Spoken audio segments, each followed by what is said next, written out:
Livro de Êxodo, capítulo 3, versículo 1.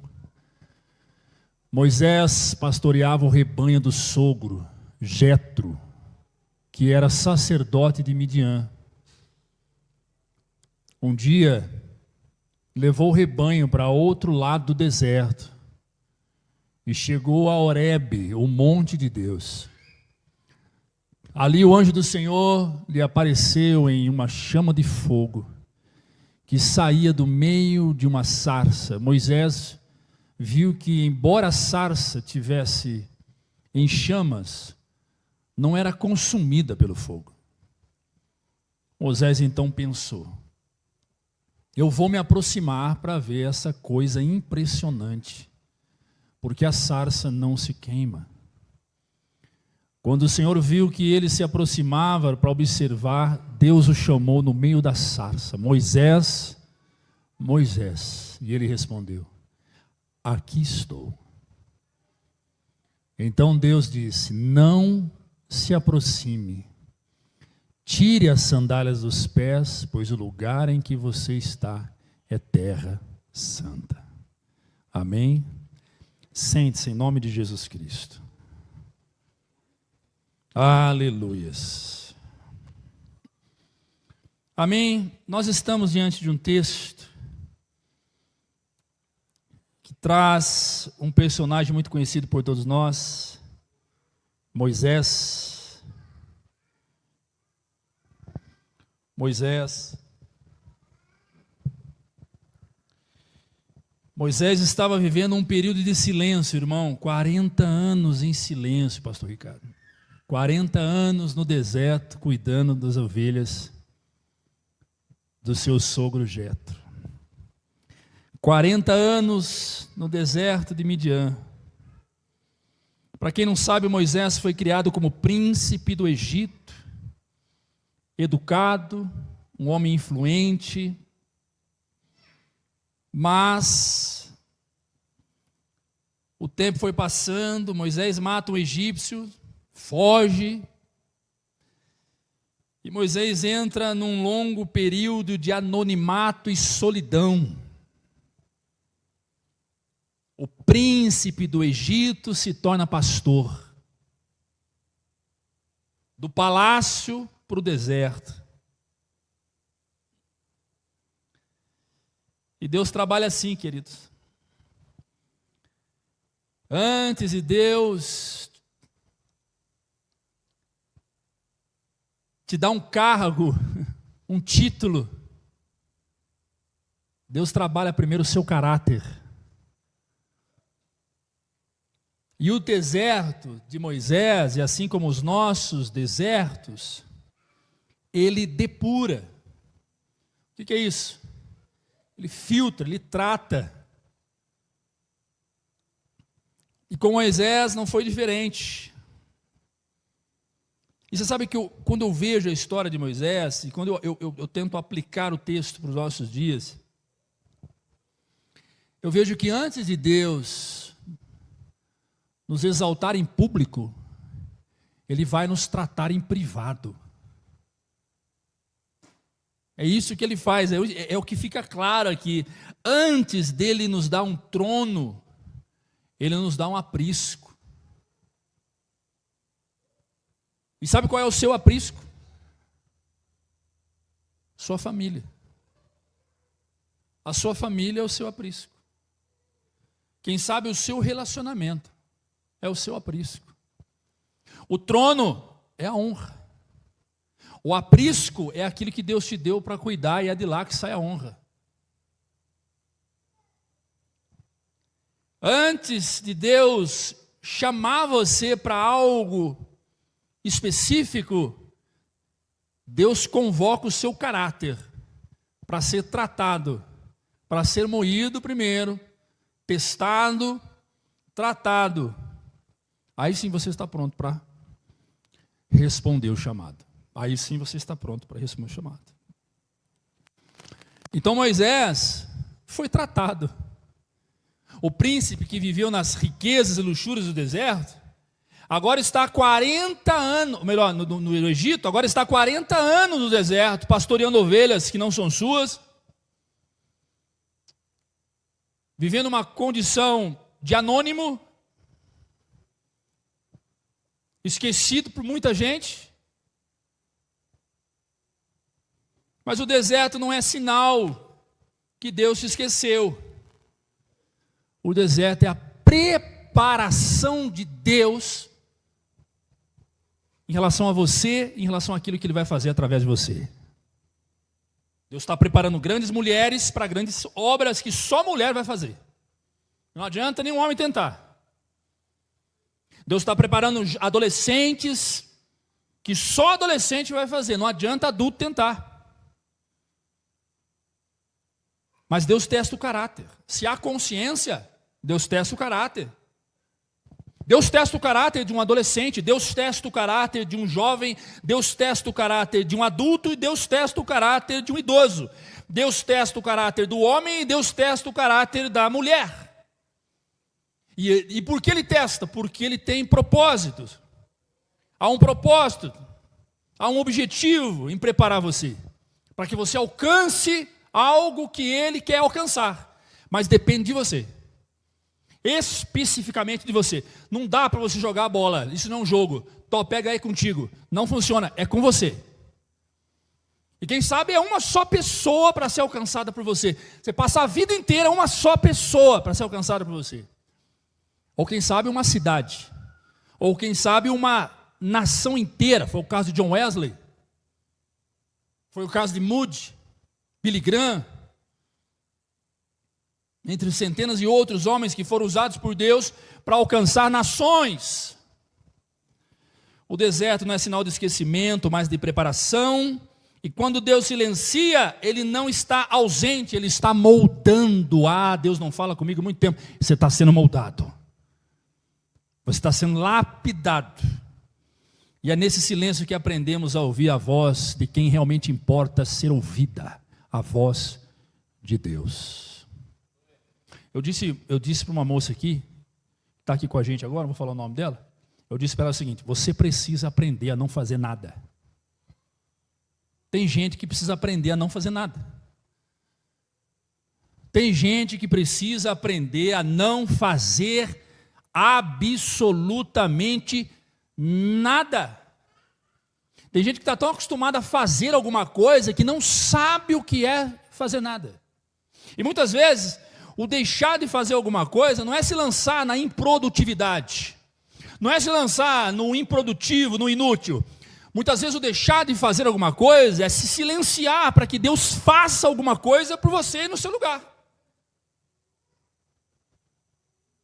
Tem gente que é tão tomada de atividades que não consegue silenciar.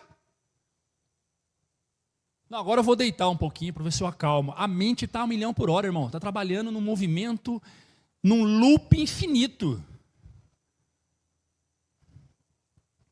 Acalma, silencie.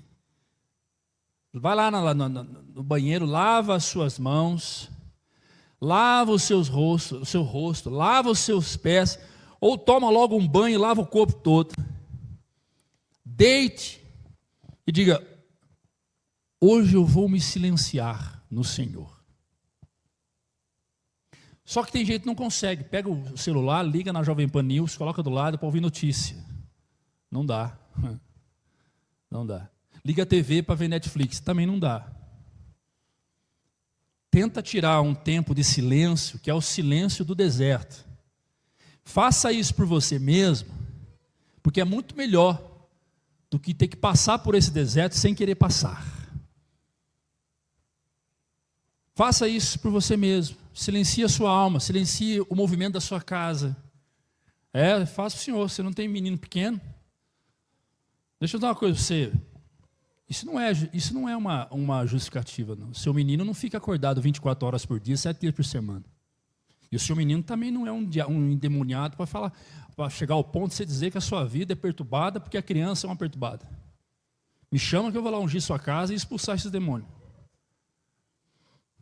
Vai lá, Wilson. Nós vamos em 3, representando a Trindade.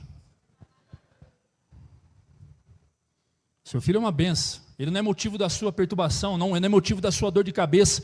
Ele não é motivo do seu desespero, está dentro de você. Então há duas formas de eu encontrar o silêncio do deserto: por mim mesmo, em Deus, ou pelo próprio Deus. Meu irmão, não queira ir para o deserto que Deus quer te mandar. Aceita o silêncio do deserto. Calma seu coração, aprenda a ficar em silêncio. Aprenda a dizer não. Vamos lá em tal lugar? Não, hoje não. Vamos fazer tal coisa? Hoje eu não quero, hoje eu não me permito fazer. Tenha autocontrole emocional, busque isso. Não, hoje eu quero me silenciar. Hoje eu quero aqui me silenciar. Hoje eu quero ouvir a palavra de Deus, ouvir uns cânticos. Eu quero colocar um som de uma água caindo da cachoeira e um pianinho de fundo. Já viu aquilo? Aquelas músicas relaxantes. Eu quero parar um pouco. Eu quero me concentrar. Eu quero mergulhar na minha alma. Atenção plena. Mind. Eu quero... Acalma. Respira. Inspira, respira. Calma. Faça isso pelo menos 60 minutos num dia. Você vai ver como a sua vida vai ficar melhor. Bom, enfim.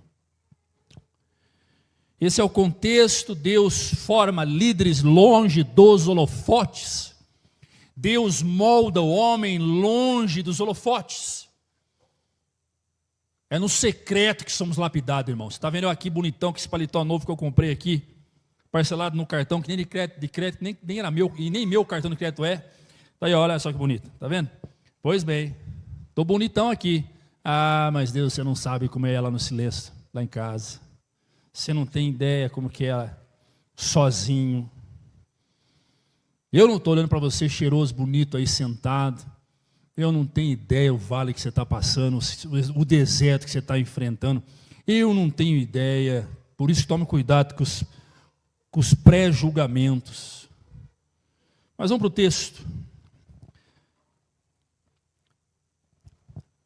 O primeiro texto que nós temos é o versículo 1. Moisés pastoreava o rebanho de seu sogro era sacerdote, e um dia Moisés levou o rebanho para o outro lado do deserto e chegou num espaço, num monte chamado Horebe, que do hebraico para o português é o monte de Deus. E lá estava Moisés, fazendo o que no monte de Deus? Fazendo aquilo que ele foi chamado para fazer. O que? Cuidar de ovelhas. Pastor de ovelhas. Moisés estava ali, no silêncio do deserto, sendo lapidado, tratado. E o versículo 2 diz o seguinte: ali, no monte de Deus, o anjo do Senhor apareceu em uma chama de fogo, que saía de um meio de uma sarça. Sarça é um espinheiro. É um punhado de uma planta feia, muito comum no deserto. Algo muito normal, essa planta ela é normal. Está lá, não representa nada no deserto, não produz nada, mas está lá. E Deus então manifesta fogo em meio à sarça. Moisés viu que embora a sarça estivesse pegando fogo, ela não era consumida pelo fogo, mas eu paro na primeira parte, pode tirar o texto. Ali o anjo do Senhor apareceu. Veja que Deus ele se revela em lugares inesperados. Deus se mostra em lugares inesperados, em momentos não esperados. E Moisés não estava ali para buscar uma visão. Moisés não estava ali para algo sobrenatural. Ele não saiu da casa de Jetro dizendo: hoje eu vou ter um encontro sobrenatural com Deus. Não, ele foi fazer o trabalho dele, que era pastorear. Foco na missão. Cuidar de ovelhas. Moisés foi fiel ao seu cumprimento, à sua missão ordinária. O que é missão ordinária? Ordinária é o que é real, é o que está ali para ser feito, é o concreto. Estamos aqui e vamos fazer o que fomos chamados para fazer. E Moisés focado no que era ordinário, de repente ele passa a viver o extraordinário. Extraordinário é que sai da razão, que sai do concreto e vai para o sobrenatural. Por isso que é extra, vai para o sobrenatural. E a manifestação de Deus acontece exatamente assim, sobrenatural. Incrível. Moisés viu algo incrível. E Deus se revela a quem é fiel nas pequenas coisas. Coisa pequena, mas extraordinária. Coisa maravilhosa. Só que antes de Moisés almejar chegar perto desse fogo, Moisés almejou as ovelhas de Jetro. E muita gente que está na igreja almeja a sarça pegando fogo, mas não almeja as ovelhas de Jetro. Quer o sobrenatural, mas não quer o natural. Quer peitar o sobrenatural, quer receber o sobrenatural, que é o milagre, mas não quer aceitar as ovelhas de Jetro, que é encarar a realidade. Quer viver o sobrenatural, quer ter um milagre, seja financeiro, seja na saúde, seja na transformação do esposo, da esposa, seja na restauração de alianças quebradas, quer esse sobrenatural, mas não quer encarar a realidade, que não quer encarar as ovelhas de Jetro. Que é o quê? Muitas vezes é lá pedir perdão para quem feriu, é de fato assumir a bronca da treta que a causou, que você foi o causador. Quer viver sentir o fogo do Espírito queimar, mas não quer assumir o compromisso com as ovelhas de Jetro, ou seja, assumir o compromisso com aquilo que foi dado para mim no mundo ordinário, naquilo que foi dado para mim como real. Eu estou orando para um amigo meu no meu trabalho, pastor, que o cara é um endemoniado, e Deus vai fazer um milagre na vida desse cara, sarça ardente. Deus vai fazer um milagre na vida desse cara, sarça pegando fogo. Ok, você já... E as ovelhas de Jetro? Como assim? Já sentou com esse cara para falar de Jesus? Já sentou com esse cara para falar do perdão, do valor do perdão? Já leu a Bíblia com esse cara? Não. Eu estou orando por... Não quero nem chegar perto das ovelhas de Jetro. Quem está entendendo? Eu estou meio metaforando aqui. Não. Eu só quero um milagre. Deus vai mudar a vida da minha sogra. Eu tenho fé. Por quê? Ela é uma mulher endemoniada. Deus vai mudar ela. Ah, é? É. Deus vai fazer a sarça pegar fogo sobrenatural. Vai acontecer naquela casa, porque eu tenho orado por ela. É. O que você tem feito? Antes de orar, antes de buscar o sobrenatural, você tem encarado as ovelhas de Jetro? O que é isso? Me explica. Você tem ido na casa dela, levado um pãozinho, tomado um café com ela, dito para ela que ela é importante na sua vida, porque afinal de contas ela é a mãe da pessoa, uma das pessoas mais importantes da sua vida, que é a sua esposa. Você tem dado a ela afeto, atenção, carinho. O que você tem feito por ela? Não tem feito nada, ela é uma cobra, uma jiboia, aquela distância. Quer a sarça, mas não quer as ovelhas. E muita gente foge dessa responsabilidade com o subterfúgio de que Deus vai fazer um milagre. Deus vai fazer um milagre a qualquer momento uma sarça vai pegar fogo. Ô glória!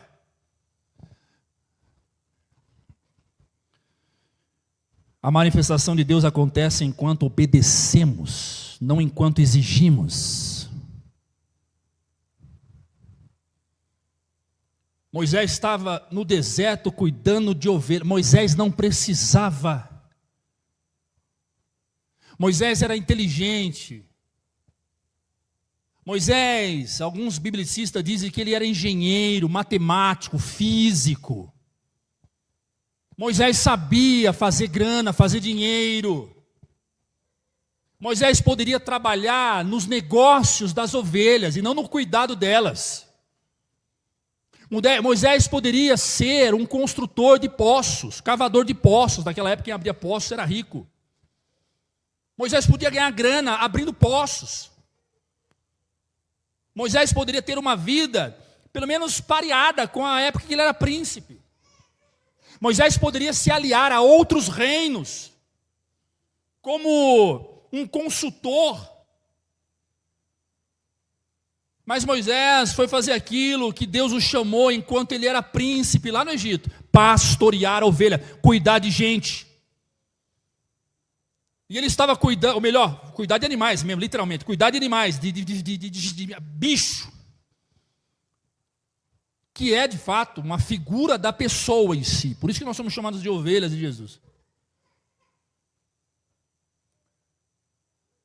Lá no Egito, ele já começou a ser moldado para isso. Moisés estava sendo obediente ao seu sogro, cuidando de ovelhas do seu sogro, num deserto que não era dele, num cajado que não era dele. O que esse homem tinha? Tinha um cantil de água, sandálias no pé, uma túnica na cabeça, só. Mas ele era fiel ao seu compromisso, obediente aonde estava, honrando o seu sogro. E Deus olha a obediência de Moisés e fala: é isso aí mesmo. Você está pronto para subir outro nível. Você sabe qual é o grande problema de muita gente que quer estar aqui onde eu estou, mas não consegue se submeter a Jetro, não consegue obedecer a Jetro. Tem muita gente que quer a honra do pai dentro de casa, mas não obedece o pai.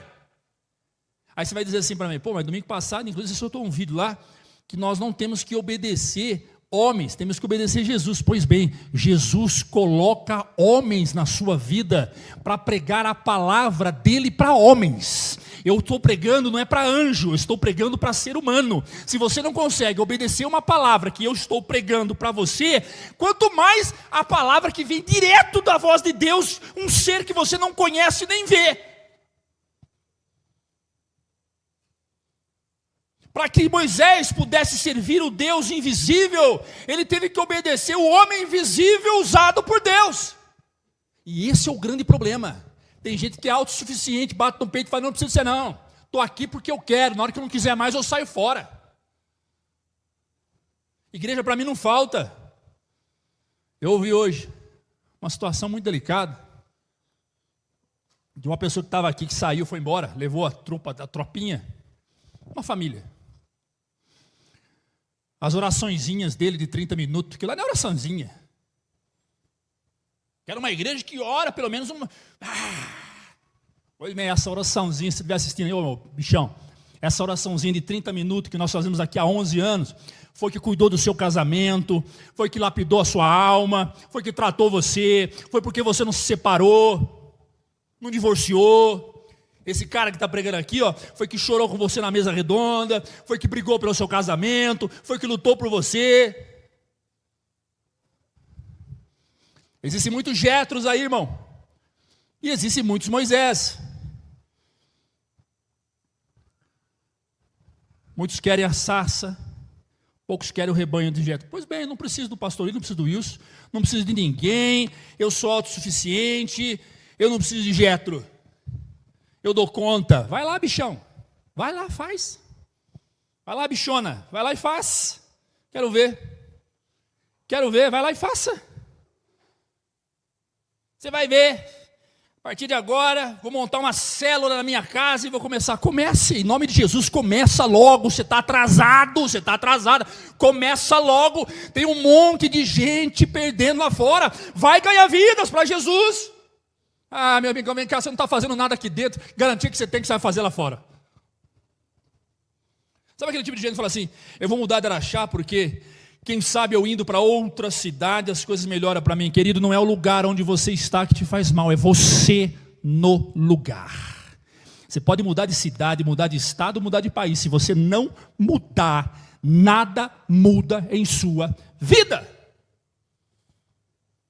Não está ganhando alma para Jesus aqui dentro. Você vai ganhar porque você abriu uma igreja para você, porque você abriu uma célula para você, porque você trocou de ministério. Moisés se sujeitava ao seu sogro Jetro, porque Jetro era um sacerdote de Deus. Era um homem cheio do Espírito Santo, a voz de Deus para o coração de Moisés. Eu quero fazer algo extraordinário. Jetro, o mais extraordinário que você vai fazer é pegar essas ovelhas aqui e ir para o deserto cuidar delas.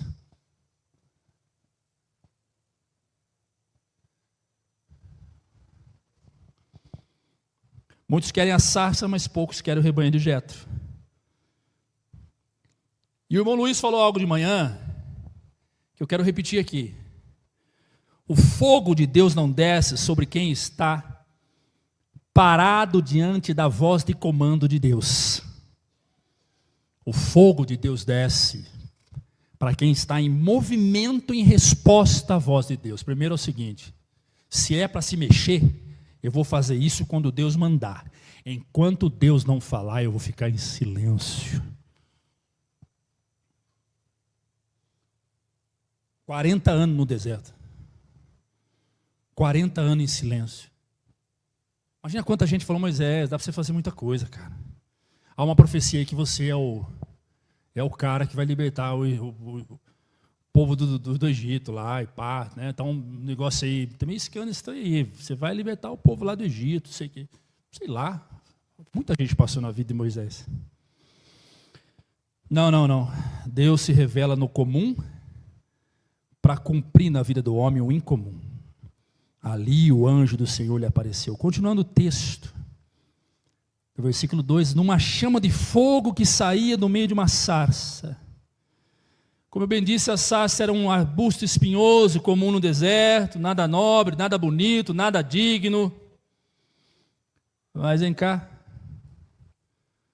Deus escolhe um instrumento simples para manifestar uma glória extraordinária. O fogo é simbolismo da presença de Deus. O fogo é simbolismo da santidade de Deus. E essa glória, esse poder manifesta no ordinário, ou seja, no comum.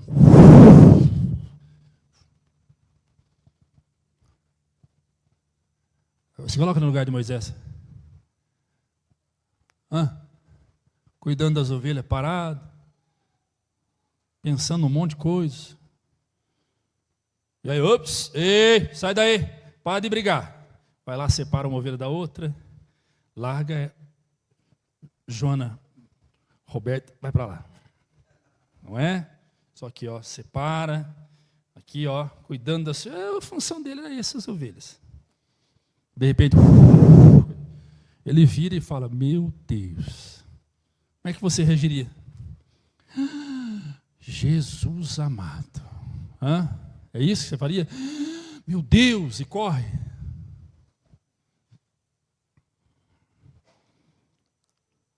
E Deus não precisa de grandeza para se revelar grande. A gente espera o que aqui em cima? O Hernandes Lopes? O David Keelan? O Thales Roberto? O que você espera?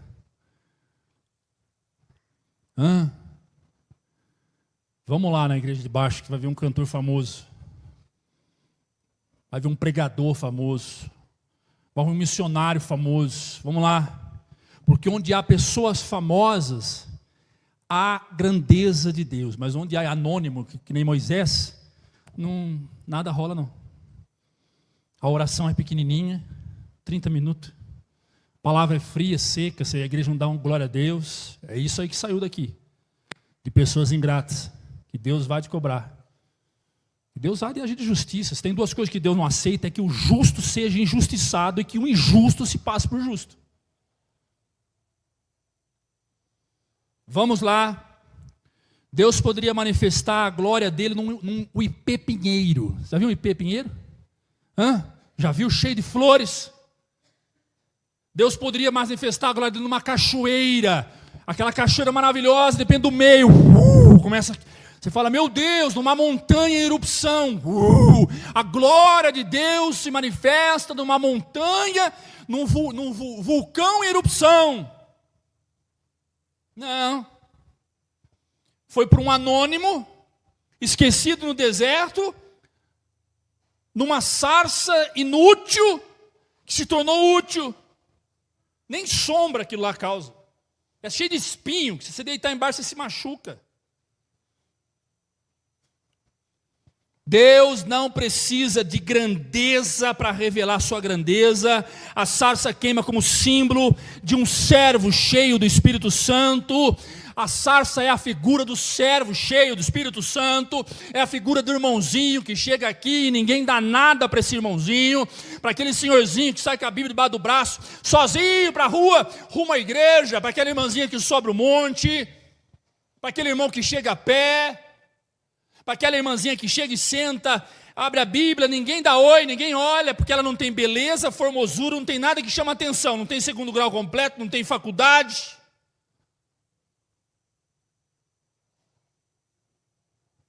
Aí a sarça queima ali, e há fogo queimando no coração daquela mulher.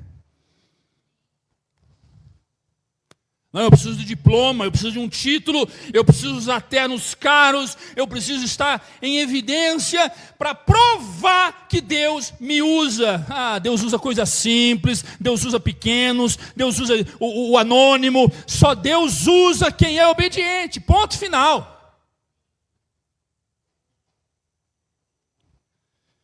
Deus não precisa de grandeza para revelar coisas grandes. A sarça representa o homem quebrantado, mas um homem disponível. Quantos de vocês estão disponíveis? Fala para mim. Quantos? Quantos aqui estão disponíveis para Deus? Quantos aqui pode dizer como Isaías? Deus diz, quem enviarei? E quem há de ir por nós? Isaías diz, eis-me aqui, envia a mim. Quantos aqui estão disponíveis? Quantos aqui, se Deus falar, pede demissão na sua empresa, pegue a tua esposa e vai lá para o Oriente Médio, lá para o meio do Afeganistão, falar do meu amor, do meu nome? Quantos aqui diriam, eis-me aqui, Senhor, meu irmão? Tem gente que não atravessa nem a rua do lado de lá para falar de Jesus. Quanto mais ouvir do Senhor um chamado tão grande desse. Deus usa gente disponível. Tem gente que não tem disponibilidade nem para vir em culto, quanto mais ouvir a voz de Deus. Quem é o seu Deus? O seu dinheiro, a sua riqueza, o seu diploma na parede? Quem é o seu Deus? Moisés diz, o meu Deus é o Deus que o sacerdote Jetro me ensinou. O Deus invisível, mas o Deus real.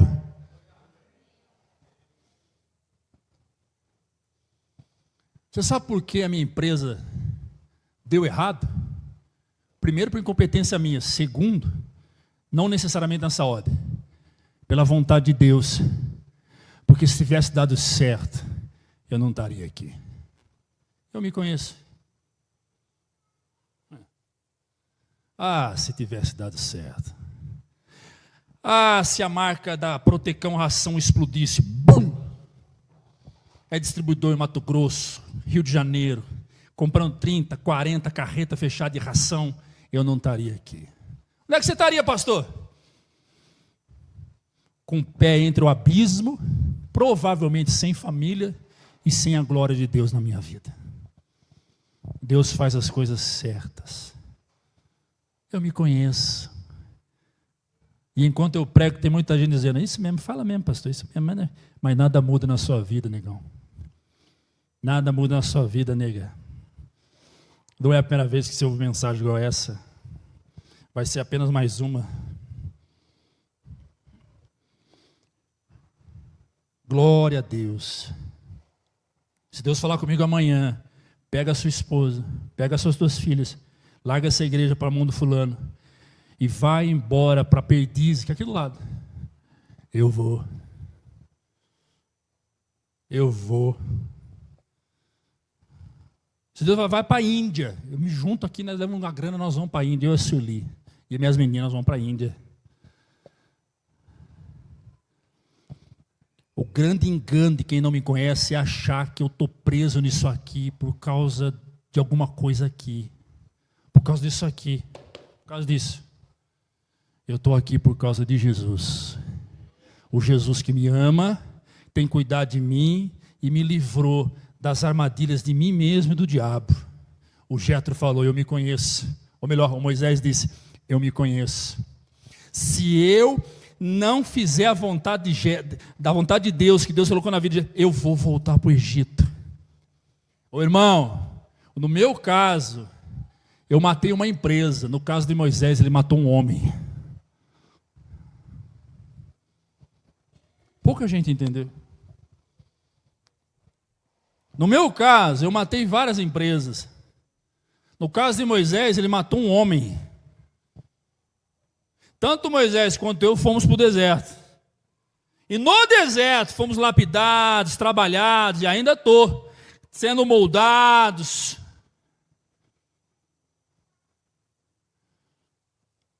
Não precisa morrer nada na sua vida para você fazer a vontade de Deus. Você não precisa matar ninguém. É só obedecer. No meu caso, o caso de Moisés, nós nos lascamos legal. Você não precisa disso. Você não precisa. É só obedecer. Amém? A sarça representa o homem, como bem disse, quebrantado e disponível. Deus não procura perfeição, procura disponibilidade. Agora, sabe o que é interessante? O fogo não destrói a sarça. Ele transforma a sarça. Porque é isso que a presença de Deus faz. Transforma a sarça.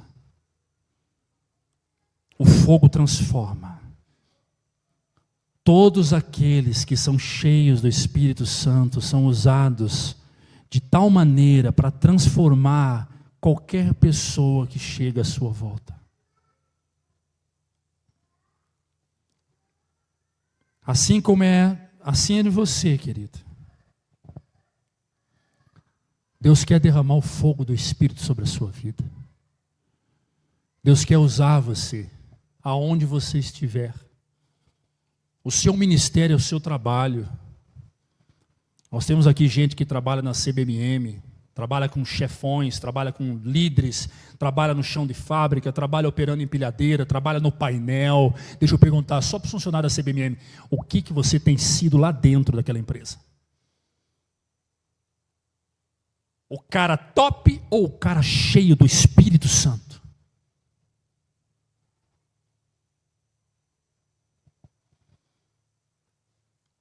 Quando alguém ficou doente, com dor de cabeça, família quebrantada, briga, você sabe das tretas, você sabe porque a Vox Populi, a Rádio Peão, divulga. Quando chegou no teu ouvido que um cara perdeu a mulher, que a mulher dele traiu, o que você fez? Não vou me envolver com isso não, que isso não é problema meu. É as ovelhas de Jetro, irmãozinho. É as ovelhas, você vai ter que lidar com elas. Você vai ter que sair de onde você está, ir lá e falar, amigão, antes de acabar o expediente, eu quero orar por você.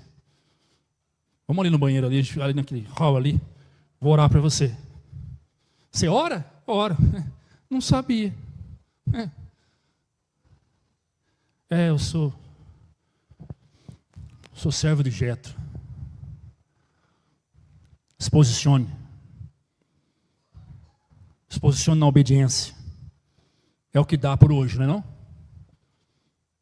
Não dá para ir para a Índia não, pastor. Então seja missionário no seu trabalho, seja evangelista na sua casa, seja cheio do Espírito Santo lá nos seus negócios. Temos empresários aqui.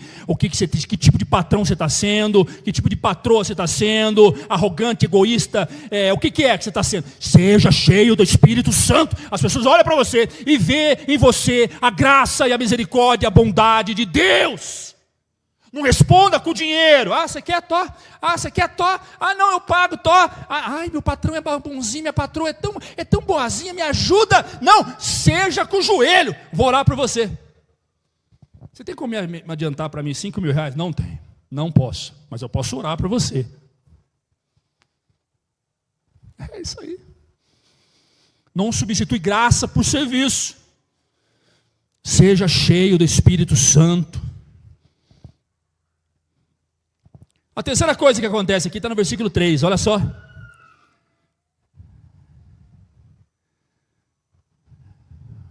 Ainda, né? Versículo 2, nós pulamos para o 3. Que impressionante! Moisés então pensou, Joga para a ARC para mim, filho, por favor. Não é a NVI mesmo. Moisés então pensou. Observe que não foi um anjo que chegou para ele e falou: quero que você... Eis que te digo. Não. Elaborou na cabeça, cognição, razão. Moisés então pensou: eu vou me aproximar. Eu vou chegar pertinho desse trem, pegando fogo aí. Eu vou me aproximar desse algo sobrenatural que é a primeira vez que eu vejo. É algo incrível, eu vou me aproximar. Eu vou ver isso de perto. Vamos só voltar um pouquinho. O versículo 1 mostra ambiente de Deus, Deus preparando o ambiente. O versículo 2 mostra a manifestação de Deus no ambiente. Agora o versículo 3 mostra a resposta humana no ambiente. Eu vou lá. Moisés é atraído pelo que não faz sentido. Não faz sentido algum você se aproximar de algo que você não entende, que você não entende o que está acontecendo, você vai se aproximar? É curiosidade? É o movimento do coração que abre o caminho para o chamado. Todas as vezes que você fica curioso em relação a algo de Deus, você se aproxima de Deus, você não se distancia. Eu tenho curiosidade de ver como é que ora no monte. Então vai para orar no monte. Eu tenho curiosidade de entender bem o livro de Gênesis. Então vai ler o livro de Gênesis. Eu tenho curiosidade de saber como é que é perdoar alguém que me ofendeu, porque até hoje eu não consegui perdoar. Então se aproxime do perdão. Todas as vezes que surge uma curiosidade, é Deus dizendo: estou te chamando, eu estou te chamando, eu estou te chamando. É a voz do Espírito te chamando. É a curiosidade que desperta o chamado. Agora tem gente que não é curioso para nada, irmão, vai para nada. É curioso para quê? Para porcaria. Para porcaria. O que está acontecendo? Para fofoca. Você viu a novela? Você viu o fulano? Olha... Meu irmão, seja curioso em relação às coisas de Deus. Moisés disse: que impressionante. Pensou, né? Caramba, que coisa de louco. Que doideira, mano. Caramba. Se Moisés fosse carioca. Caramba. Como ele era mineiro. Uai. Que impressionante, sou. Eu vou ver um cadinho. E ele então se aproxima. A reflexão interior precede a revelação exterior. Presta atenção. Antes de eu tentar entender o que está acontecendo lá fora, primeiro eu tenho que tentar entender o que está acontecendo aqui dentro. Tem gente que quer encarar o exterior sem antes encarar o interior. O que está acontecendo dentro de você? Sabe por que a gente entra em treta pesada com os outros? Porque a gente quer peitar o outro, mediante o que o outro disse do lado de fora, sem tentar entender que aquilo que ele disse está causando do lado de dentro. O problema não está no que ele disse lá fora. O problema está no que o que ele disse que caiu aqui dentro. Por isso que Paulo vai dizer que o que contamina o homem não é o que entra pela sua boca, mas é o que sai dela. Então, antes de eu tentar entender o que está acontecendo do lado de fora, eu vou tentar entender o que está acontecendo do lado de dentro. Antes de eu querer resolver uma treta do lado de fora, eu vou resolver do lado de dentro. Antes de eu querer resolver um conflito externo, eu vou resolver o conflito interno. E muitas vezes, resolvendo o interno, já está sanado do externo.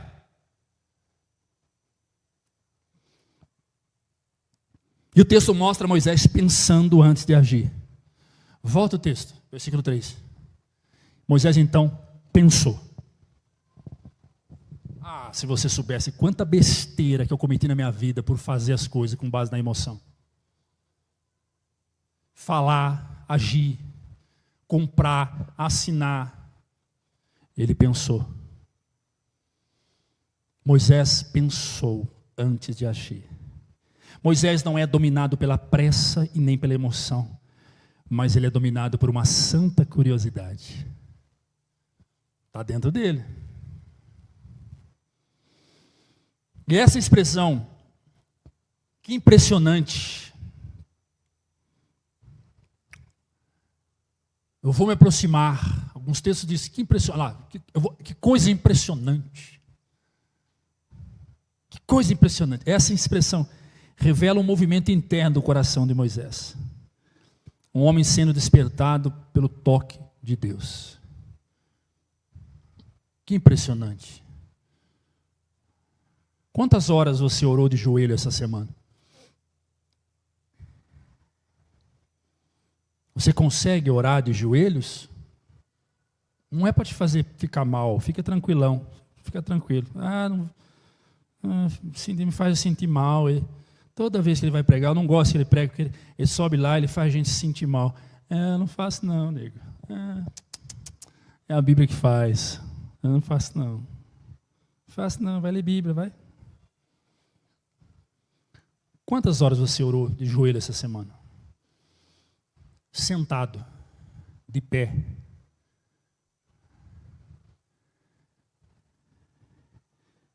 Você jamais vai conhecer o impressionante, o sobrenatural, vivendo só o natural. Você está ocupado demais, né, irmão? Tá bom, tá perdoado, tá tudo bem. Antes de Deus falar conosco audivelmente, Ele desperta um diálogo dentro de nós.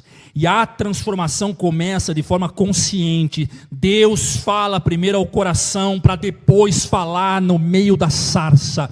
Deus primeiro quer falar dentro de você para depois falar através de um pastor. Você sabe por quê? Muita gente vai entrar aqui, vai embora hoje como se nada tivesse acontecendo. É porque Deus ainda não falou com você internamente, não falou dentro de você. Você ainda não deu espaço para que a palavra provocasse uma coisa que eu disse domingo passado. O rema, a palavra revelada dentro de você. Enquanto Deus não falar internamente, você não vai conseguir ouvir a voz dele pela sarça. A sarça é eu pregando, a sarça é o ministro louvor cantando, a sarça é alguém falando de Jesus para você. Você pode aplaudir Jesus por isso?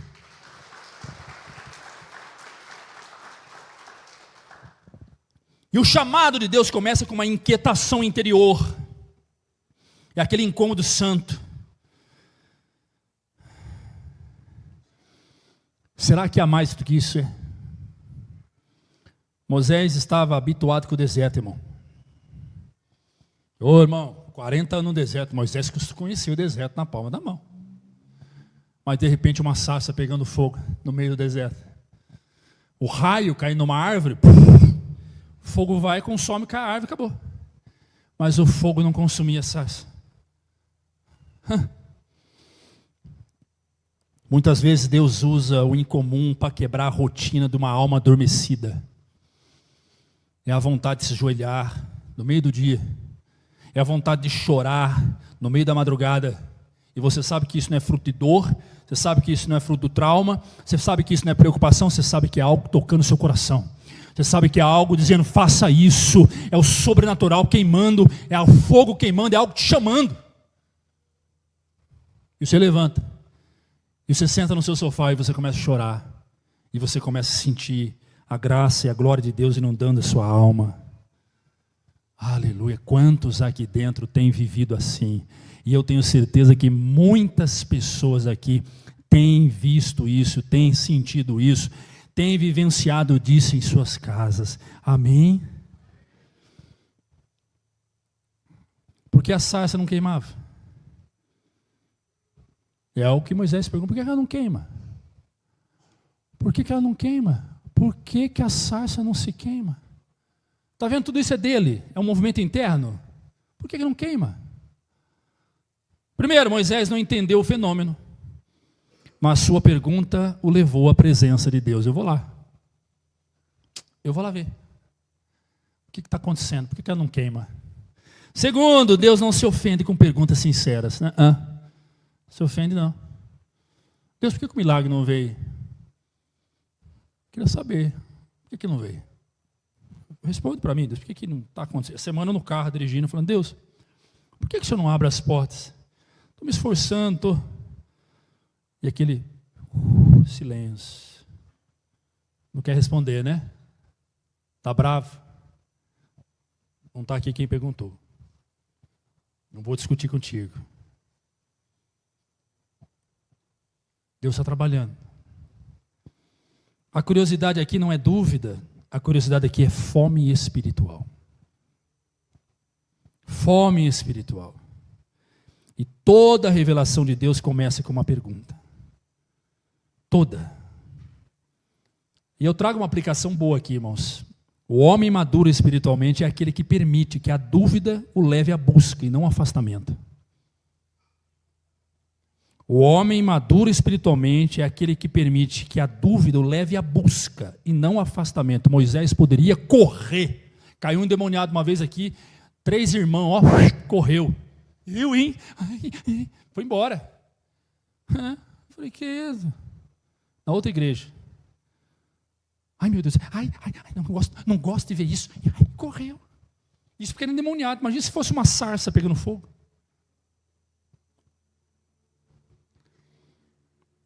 A mente curiosa de Moisés se torna o solo fértil para a fé. O mesmo Deus que acende a sarça desperta o pensamento. Vamos lá. Primeiro, por que sua vida não muda? Curiosidade. Segundo, Deus faz milagre na vida de muita gente, por que não faz na minha? Milagre, é curiosidade. Terceiro, na outra igreja eu era tão crente, tão envolvido, de tão quente, por que agora eu estou tão frio e tão afastado? Curiosidade. Meu casamento está uma desgraça, tudo lascado, eu estou aqui. O que eu tenho que fazer para isso, de fato, alinhar com o céu? Curiosidade. Meu primo está doente. Como é que será que Deus pode curar meu primo? Curiosidade. E tudo isso está te chamando, é um convite para você se aproximar, não para você se afastar. Então Moisés responde, eu vou para lá. Eu irei para lá, ver essa grande maravilha. E a fé que move em direção ao mistério. Aqui nós temos a fé. Note que Moisés não fugiu daquilo que ele não entendia, ele se aproximou.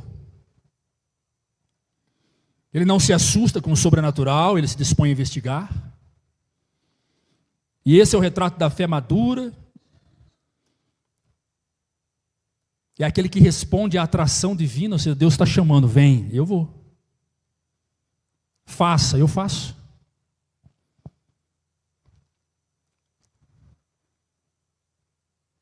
Eu respondi a pergunta de um rapaz essa semana, eu não consigo me batizar. Toda vez que eu vou no culto, entra uma palavra, batize. Eu não consigo me batizar. Eu falei, porque você não se converteu? Porque você não ama Jesus, você não crê em Jesus. Não, eu creio. Eu não creio nada, você não crê nada. Não, mas não é bem assim. Eu falei, não é, você não crê. Porque a Bíblia diz que quem crê, for batizado, será salvo. Você não crê. É só quem crê se batiza, você não crê. Isso vale para o casamento também. Larga, deixará o homem, seu pai e sua mãe, iniciar a sua o quê?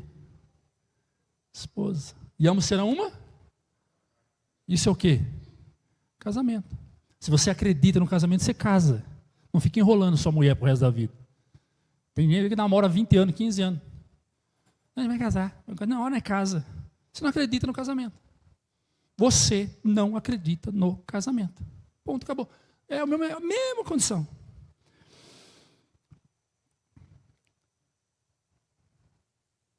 A curiosidade espiritual é uma benção, irmão. Eu irei para lá ver essa grande maravilha. E há crentes que veem a sarça e passam adiante. Por quê, pastor? Porque estão acostumados demais com o comum para poder viver o incomum. Seja um milagre, irmãos. Queira viver o incomum.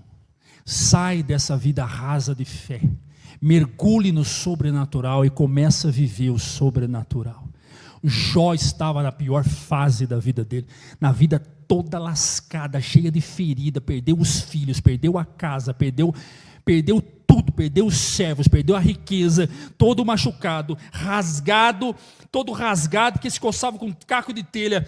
Jó disse, quer saber? Eu vou viver o sobrenatural. Chegou em Deus e disse, Senhor, antes eu te conhecia de ouvir falar. O que é isso? Raso. Mas agora eu conheço andando ao teu lado. O que é isso? Profundo, sobrenatural. Você não precisa da Batista Manancial para viver o sobrenatural. Você não precisa de eu estar aqui pregando para você viver o sobrenatural. Você precisa de fé. É da fé que você precisa. Você precisa de joelhos no chão, de oração, uma vida de santidade, uma vida de louvor, uma vida entregue nas mãos do Senhor, nos braços do Senhor. Eu não vou ousar dizer altar, porque altar é lugar de sacrifício. Se você for para lá, tu vai se lascar todinho. Coloca a tua vida no altar, não coloca não. Porque se tu colocar, você vai ter morrido. Porque altar é lugar de sacrifício. Você está disposto a se sacrificar? Você que está assistindo aí, você está disposto a se sacrificar? Minha vida está no altar. Está nada. Altar é lugar de sacrifício. Altar é lugar de renúncia. Altar é lugar de derramar de sangue. Substitui esse altar por Jesus. Minha vida está na mão de Jesus. E Samuel vai dizer para Saul: Saul, melhor do que estar no altar se sacrificando é obedecer. Melhor que o sacrifício é a obediência, irmãos. Se eu não consigo obedecer, como é que eu vou parar no altar? Santidade é o Senhor que espera. Para encerrar, tenho 5 minutos. No versículo 1, Deus prepara. No versículo 2, Deus manifesta. No versículo 3, Deus atrai.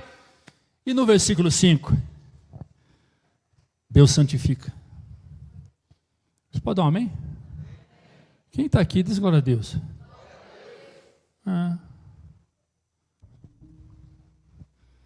Versículo 5. Então Deus disse. Observe. Versículo 1, Deus prepara o ambiente. Amém? Versículo 2, Deus se manifesta na sarça. Amém? Versículo 3, Deus atrai o sujeito. Opa, eu vou lá. Quem está entendendo? Eu vou lá. Agora no versículo 5, Deus chama e Deus diz. Não, melhor, Deus atrai e Deus diz: pare. Ué, o Senhor me atrai, agora o Senhor fala: pare? Que negócio é esse?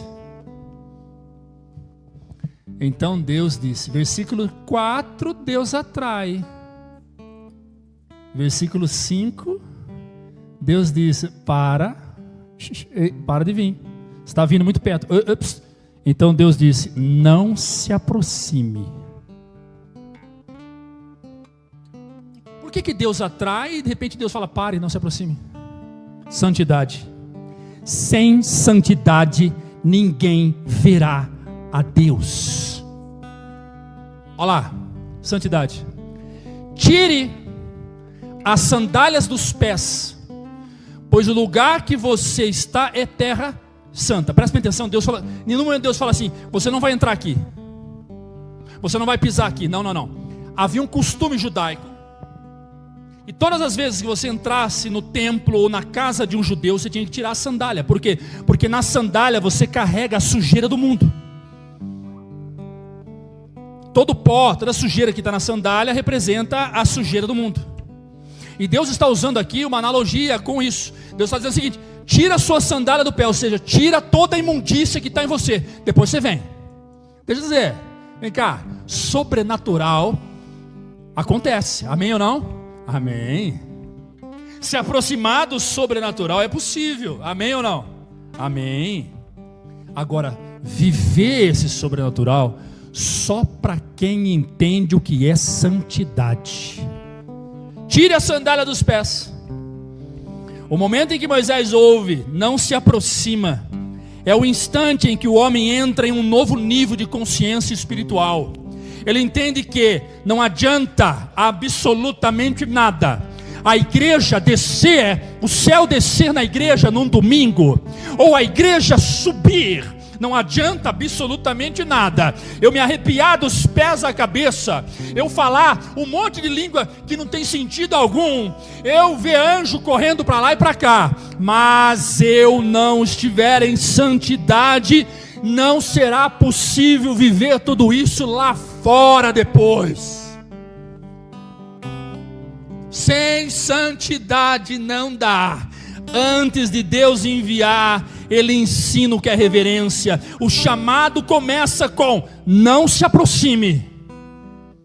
O chamado começa assim, ó: não vem não com essa vida toda lascada. Não vem não, renuncie. Não, mas eu te quero, Senhor. Renuncie. Não, mas o Senhor sabe que eu sou uma pessoa correta. Renuncie à sua moralidade. Porque a sua moralidade é o que faz muro entre eu e você. Se julga certo demais, julga bonzinho demais, julga correto demais, julga perfeito demais, perfeitona demais, bate no peito e fala: faço tudo certinho. Larga disso. Porque eu quero fazer isso em você, não você por você mesmo. O mesmo Deus que atrai o fogo também instrui uma coisa chamada temor. Tem muita gente que não vai viver o milagre, vai ver. Tem muita gente que não vai experimentar do milagre, só vai ver. Tem muita gente que não vai ser o milagre, mas vai ver. Porque não sabe o que é temer. Vai ficar pulando de igreja em igreja, vai trocar de pastor, vai ouvir milhares e milhares de mensagens e nada vai mudar, porque não há santidade. E se não há santidade, Deus diz: para aí, não se aproxime de mim. Tomei ceia, e daí? Vim no culto domingo, pouco importa. Li a Bíblia lá em casa, e daí? Ouvi louvores da Marçal, do David Keelan, e daí? E daí? Tire a sandália do teu pé. Qual é a sandália que está no teu pé? A mentira? Qual é a sandália? A fofoca? Qual é a sandália? A ganância? O egoísmo? Qual é a sandália? É o dinheiro? Qual é a sandália que está no teu pé? O Senhor está dizendo: tira a sandália que está no teu pé, depois você vem. Não dá. Não dá. Por isso que é pouca gente fazendo o que Deus quer que faça. E Ele diz: a seara é grande, poucos são os trabalhadores da seara. Se coloque de pé, aplauda o Senhor Jesus.